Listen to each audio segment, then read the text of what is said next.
ஆச்சி பாதாம் ட்ரிங்க். ஆச்சி பாதாம் ட்ரிங்க் ஒன்னு வாங்கினா ஒன்னு ஃப்ரீ. தமிழகத்தின் பல்வேறு பகுதிகளில் நிலவும் சம்பவங்களின் தொகுப்பை சூப்பர் ஃபாஸ்ட் பகுதியில் காணலாம்.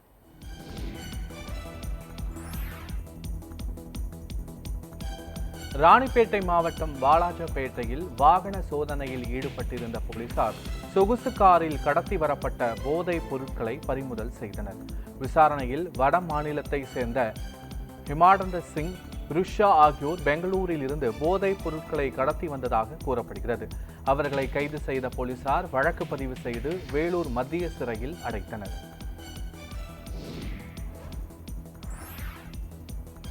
தூத்துக்குடியில் உலக பட்டினி தினத்தை முன்னிட்டு தாவேக சார்பில் பொதுமக்களுக்கு அன்னதானம் வழங்கப்பட்டது. உப்பள தொழிலாளர்கள், முதியோர் இல்லம் உள்ளிட்ட பல்வேறு இடங்களில் உணவு வழங்கினர். இதில் கட்சி நிர்வாகிகள் மற்றும் தொண்டர்கள் பலர் கலந்து கொண்டனர்.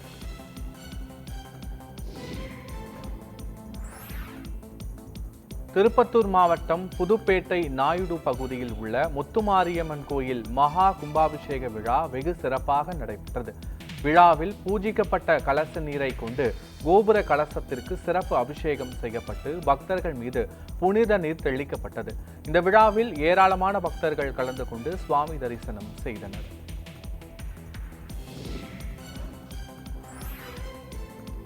தென்காசி மாவட்டம் குற்றாலம் பகுதியில் உள்ள அனைத்து அருவிகளிலும் குளிக்க தடை விதிக்கப்பட்டுள்ளது. மழையின் அளவு குறையாமல் தொடர்ந்து அருவியில் தண்ணீர் வரத்து அதிகரித்து காணப்பட்டு வருவதன் காரணமாக சுற்றுலா பயணிகள் குளிப்பதற்கான தடை நீட்டிக்கப்பட்டுள்ளது.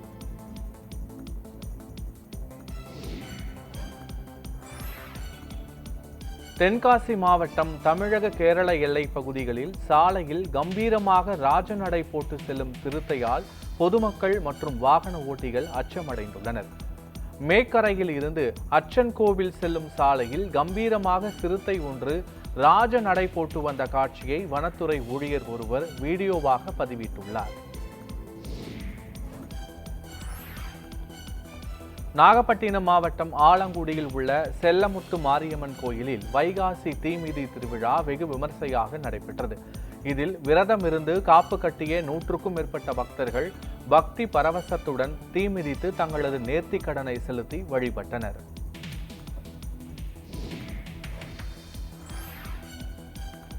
சென்னை தண்டையார்பேட்டையில் நண்பனின் திருமண வரவேற்பு நிகழ்ச்சியில் மது போதையில் நடனமாடி தலை குப்புற கீழே விழுந்து இளைஞர் உயிரிழந்த சம்பவத்தின் சிசிடிவி காட்சிகள் வெளியாகியுள்ளது.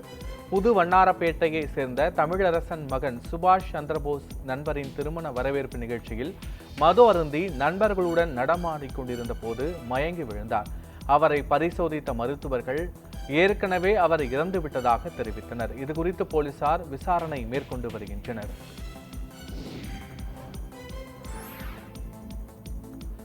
சிவகங்கை மாவட்டம் கட்டிக்குளத்தில் திருவேட்டை ஐயனார் கோயில் புரவி எடுப்பு திருவிழாவை முன்னிட்டு ஜல்லிக்கட்டு போட்டி நடைபெற்றது. இப்போட்டியில் மதுரை, தேனி, திண்டுக்கல் உள்ளிட்ட பல்வேறு பகுதிகளைச் சேர்ந்த 800 காளைகளும் 350க்கும் மேற்பட்ட மாடுபிடி வீரர்களும் பங்கேற்றனர்.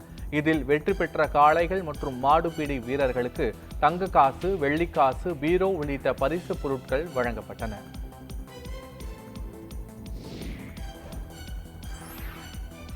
கன்னியாகுமரியில் தொடர்ந்து பெய்து வரும் கனமழையால் நீர்நிலைகளில் நீர்வரத்து அதிகரித்து காணப்படுகிறது.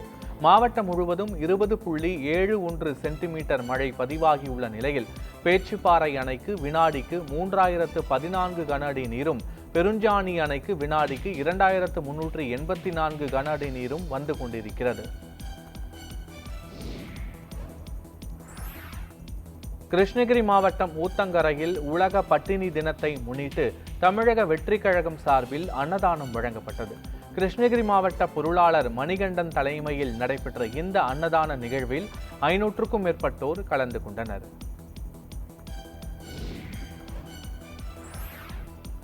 திருச்சி மாவட்டம் மணப்பாறை அடுத்த பூசாரிப்பட்டியில் அமைந்துள்ள விநாயகர் மற்றும் சக்தி மாரியம்மன் கோயில் புனரமைக்கப்பட்டு மகா கும்பாபிஷேகம் நடைபெற்றது. கோபுர கலசங்களில் புனித நீர் தெளிக்கப்பட்டு கும்பாபிஷேகம் நடைபெற்றதை தொடர்ந்து பொதுமக்களுக்கு அன்னதானம் வழங்கப்பட்டது.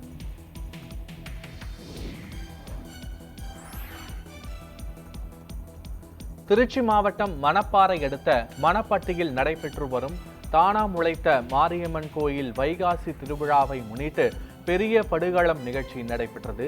8 கிராமங்களின் சார்பில் நடத்தப்படும் இந்த திருவிழாவில் ஏராளமானோர் கலந்து கொண்டு சுவாமி தரிசனம் செய்தனர்.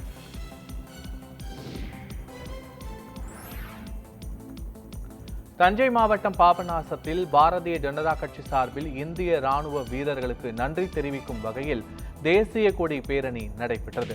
ஆபரேஷன் சிந்தூர் வெற்றியை தொடர்ந்து நடைபெற்ற இப்பேரணியில் கட்சி நிர்வாகிகள் பலர் கலந்து கொண்டனர்.